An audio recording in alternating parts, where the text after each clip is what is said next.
L'histoire du prophète Mohammed est un récit exceptionnel qui a marqué l'humanité. Voici un résumé de sa vie. Naissance et enfance, 570 à 610. Le prophète Mohammed est né en 570 à la Mecque, dans la tribu des Kouraïch. Son père, Abdallah, est mort avant sa naissance, et sa mère, Amina, est décédée lorsqu'il avait 6 ans. Il est élevé par son grand-père, Abd al-Muttalib, puis par son oncle Abu Talib. Très jeune, il se distingue par son honnêteté et est surnommé Al-Amin, le digne de confiance. Mariage et révélation, 610. À 25 ans, il épouse Khadija, une riche commerçante, avec qui il aura plusieurs enfants, dont Fatima. À 40 ans, alors qu'il médite dans la grotte de Hira, l'ange Jibril, Gabriel, lui transmet la première révélation du Coran. Il devient ainsi le dernier messager d'Allah. Prédication et persécution, 610 à 622.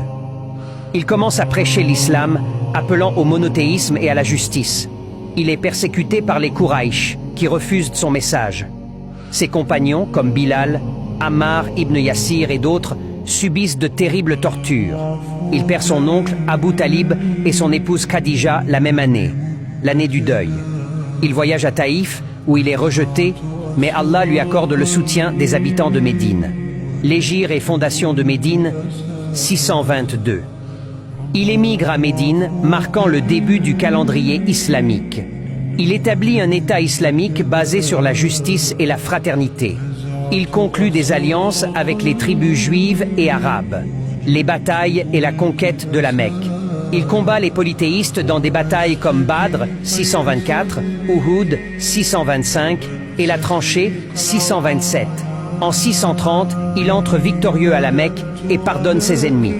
Il détruit les idoles de la Kaaba et restaure le monothéisme pur. Dernier jour et décès, 632, il accomplit son pèlerinage d'adieu et prononce son célèbre sermon d'adieu, insistant sur l'unité et la justice.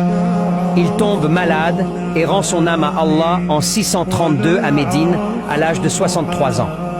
Son message continue d'influencer des milliards de personnes à travers le monde. Qu'Allah le couvre de sa paix et de sa bénédiction.